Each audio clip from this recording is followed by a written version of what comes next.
প্রিয় দর্শক বন্ধুরা, এই মুহূর্তে আপার প্রাইমারি থেকে অত্যন্ত গুরুত্বপূর্ণ খবর আপডেট উঠে আসছে। বন্ধুরা, আজকে মহামান্য কলকাতা হাইকোর্টের ডিভিশন বেঞ্চে গুরুত্বপূর্ণ আপার প্রাইমারি শিক্ষক নিয়োগ সংক্রান্ত মামলা ম্যাট 638 কিন্তু শুনানির জন্য ছিল। শুনানিও হয়েছে কিন্তু, তবে অল্প সময়ের জন্য। তাৎপর্যপূর্ণ চাঞ্চল্যকর খবর আপডেট উঠে আসছে সেখান থেকে। অত্যন্ত গুরুত্বপূর্ণ মামলার শুনানি হলেও সেখান থেকে কিন্তু কাউন্সেলিংয়ের কোনো নির্দেশ আসলো না।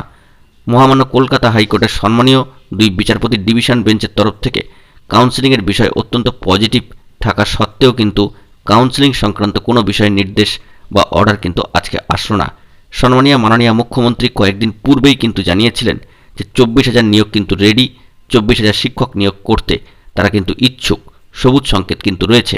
তৎসত্ত্বেও আজকে মহামান্য কলকাতা হাইকোর্টে আপার প্রাইমারি শিক্ষক নিয়োগ সংক্রান্ত অত্যন্ত গুরুত্বপূর্ণ মামলা শুনানির জন্য উঠলেও কাউন্সেলিং সংক্রান্ত কোনো নির্দেশ কিন্তু আসলো না। আরও একটি বড় বিষয় যে এই মামলার ক্ষেত্রে পরবর্তী শুনানির দিন ধার্য করা হয়েছে আগামী 14ই সেপ্টেম্বর। অত্যন্ত ভালো সবুজ সংকেত এবং নিয়োগের বিষয়ে সমস্ত কিছু সঠিকভাবে এগোনো সত্ত্বেও কিন্তু আজকে আপার প্রাইমারি শিক্ষক নিয়োগ সংক্রান্ত অত্যন্ত গুরুত্বপূর্ণ মামলা ম্যাট 638 থেকে মহামান্য কলকাতা হাইকোর্টের ডিভিশন বেঞ্চের তরফ থেকে নির্দেশ কিন্তু আসলো না কাউন্সেলিং সংক্রান্ত বিষয়। এ বিষয়ে যতটুকু মনে করা হচ্ছে যে কোন এক কারণবশত এবং একাধিক কারণবশত সম্মানীয় পিটিশনারদের তরফ থেকে বিশিষ্ট আইনজীবী কিন্তু এর বিরোধিতা করেছেন। অবশ্যই এই কাউন্সেলিং না করতে দেওয়ার কোনো কারণ অবশ্যই তাদের কাছে রয়েছে, তার কারণ তারা দর্শাবেন পরবর্তী হিয়ারিংয়ে, এমনটাই কিন্তু জানা যাচ্ছে।